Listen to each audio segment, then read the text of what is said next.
اس کو اور آسان سمجھیں کہ ایک مرتبہ رابعہ بصری دریا کے کنارے پر کسی کام سے آئی ہوئی تھی. اس وقت کے ایک بہت بڑے ولی بھی وہاں پر آئے تھے, تو رابعہ کو دیکھا تو رابعہ تو تھی بہت بڑی. رابعہ سمجھ لو کہ ایسی ہستی ہے کہ بڑے بڑے ولیوں کو انہوں نے لاجواب کیا, ایک عورت ہو کر کے. ایک مرتبہ رابعہ کا اندازہ لگائیں کیسی وہ تھی, عالمہ, فاضلہ, ولیہ. ایک مرتبہ حسن بصری بیان کر رہے تھے, توجہ کرنا کیسی ہے رابعہ. مردوں کی سوچ کی رسائی وہاں تک نہ ہوئی جہاں تک وہ عورت کی سوچ گئی. اس کی عطا ہے, وہ جس کو چاہے دے دے. کبھی کبھی عورتوں کو اتنا کچھ دیتا ہے کہ مرد نہیں وہاں پہنچ سکتے, یہ اس کی شان ہے. ایک مرتبہ امام حسن بصری نے بیان فرمایا کہ لوگوں اللہ کے دروازے پہ دستک دیتے رہو, ایک نہ ایک دن کھلی جائے گا. اللہ کے دروازے پہ دستک دیتے رہو, ایک دن کھلی جائے گا. بات تو بہت بڑی تھی, بہت صحیح بات تھی. پردے کے پیچھے سے ایک عورت کی آواز آئی, حسن تم کہتے ہو کہ اللہ کے دروازے پہ دستک دیتے رہو ایک دن تو کھلی جائے گا, یہ بتاؤ کہ اس نے دروازہ بند کب کیا رحمت کا؟ ارے دروازے پہ اس کے دستک دی جاتی ہے جو بند ہوتا ہے, اس نے تو سارے دروازے کھول رکھے ہیں, صرف آنے کی ضرورت ہے.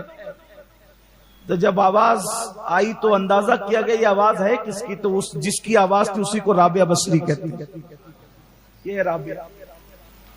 آپ غور فرمائیں وہ بات کتنی بڑی تھی, لیکن جواب آپ دیکھیں, جواب سمجھ میں آتا ہے کہ ہاں اس نے دروازے ہی بند کب کیا.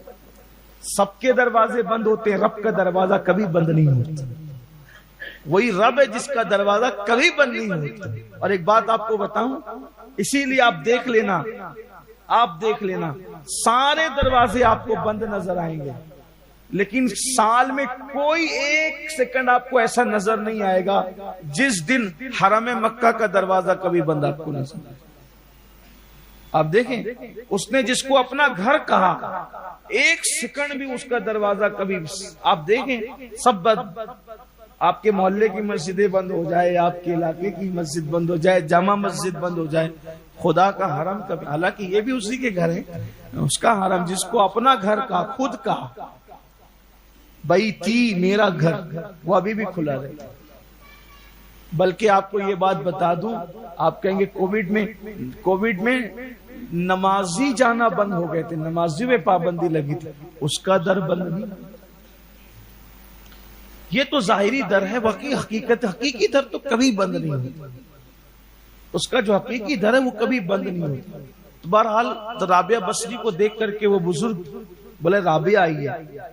انہوں نے پانی پہ مصلی بچھایا اور نماز شروع کر دی. وہ جو بزرگ تھے انہوں نے پانی پہ مصلی, رابعہ نے دیکھا تو یہ مجھے دکھا رہے ہیں, انہوں نے ہوا میں مصلی بچھا, ہوا میں نماز پڑھنی شروع کر دی. دونوں کی نماز ہوئی تو رابعہ نے کہا کیا سمجھے, بڑی کرامت تھی آپ کی جو پانی پہ مصلی بچھا کے عبادت کر رہے تھے, یا میری بڑی کرامت تھی جب میں ہوا پہ مصلی بچھا کے عبادت کر رہی تھی؟ کہا میاں جو کام تم نے کیا ہے وہ تو مچھلی اور کیکڑے بھی کرتے ہیں. آپ غور فرمائیں, نظر کی باریکی دیکھیں, جو کام تم نے کیا ہے وہ کام مچھلی اور کیکڑے بھی, کہ پانی پہ ترتے مچھلی بھی اللہ کی عبادت کرتی, کیکڑے بھی کرتے ہیں. تو تم نے تو کیکڑوں سے بڑا کام نہیں کیا, مچھلی سے بڑا نہیں کیا. اور جو کام میں نے کیا ہے وہ بھی کوئی بڑا تھا. وہ کون سا کام تھا؟ تو کہا وہ کام تو مکھی اور مچھر بھی کرتے ہیں. وہ جو میں نے کیا ہوا میں اڑ کر کے عبادت کرنے کا, وہ مکھی مچھر بھی کرتے ہیں. اور جو تم نے کیا وہ مچھلی اور کیکڑے بھی کرتے ہیں. تو ولایت اس کا نام ہے. اگر اسی کا نام ولایت ہے تو مچھلی اور کیکڑے ولی ہو گئے, اور اگر ہوا میں اڑ کے عبادت کرنے کا نام ہے تو مکھی مچھر ولی ہو گئے. لیکن ہے ایسا نہیں, یہ تو بالکل حقیر سی مخلوق ہے.